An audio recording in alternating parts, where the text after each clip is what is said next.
surrender doesn't mean that you surrender to something beautiful in order to understand what he was talking about, God. But surrender means it is all of it appearing.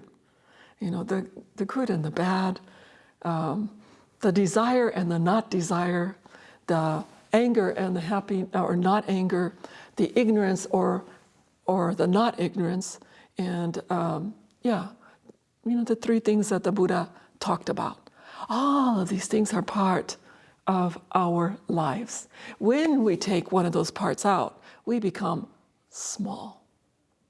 That's all there is to it. Also, war is in this vortex that is continually turning, continually churning. It takes a long time to accept that also those things are part of the design. Whose design? That's not the point. The point is you and where you are, what you are creating in your mind. Maybe in your mind, you're not creating war. Maybe in your mind, you're creating beautiful, beautiful communication. You see, very correct, very wonderful healing communication. Maybe in your mind, you are creating healing at the highest level possible, you see. And maybe in your mind, you're creating, I'll be happy when the jet lag is over.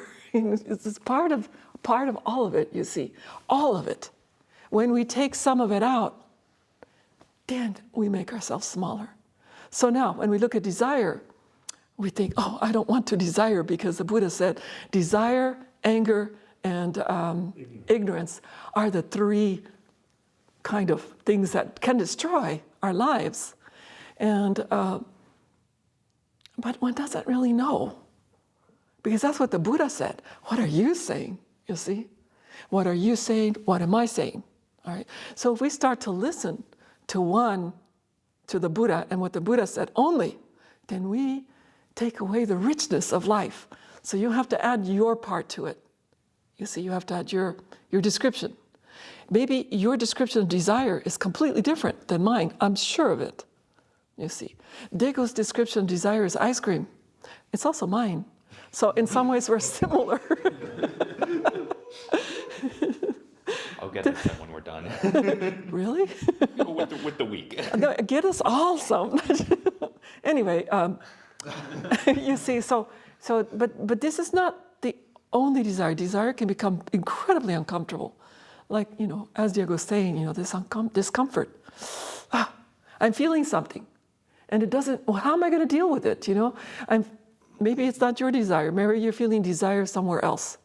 You see, and because we're so close in this room, literally, we are very, very, very much closer than we can imagine. Then I am picking up on each and every one of you, just as you are picking up on me and each other. There's no separation in this room. You think you're not the same person, as here and as here and as here. But actually, when did that illusion start? Like, for example, when does your knee stop and Diego start? You see, does it stop? Does my knee stop here and then Diego starts there? Or does my knee stop here and then Diego's there? Or are they completely already connected? You see, so we can't define that. You can't describe that. You cannot do this. So in this room, we're very, very close. So we're feeling each other. We're having the same dreams, probably the same daydreams. I can kind of tell where everybody is in because all of a sudden thoughts pop in my head that would just normally not pop up, just absolutely not.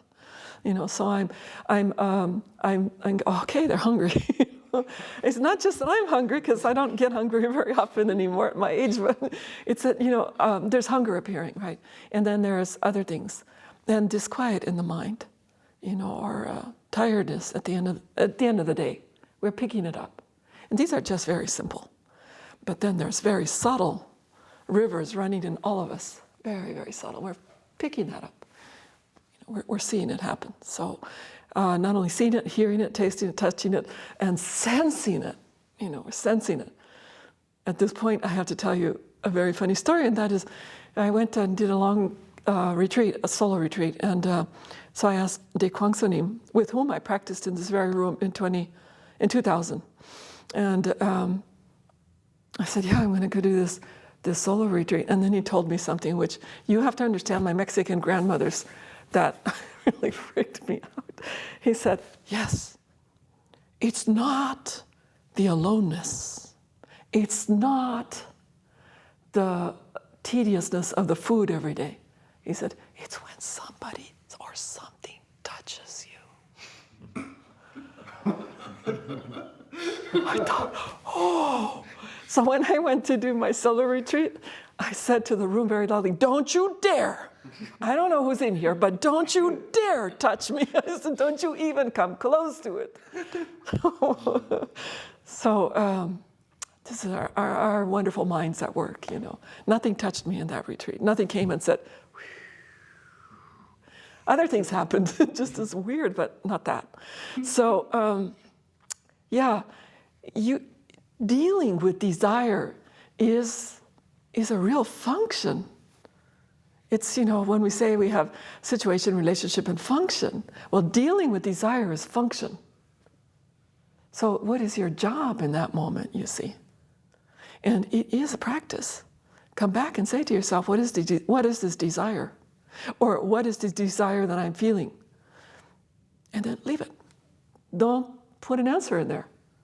Oh, it's this, and that person, and whatever. Just don't do that. What is this desire? And ask it fully.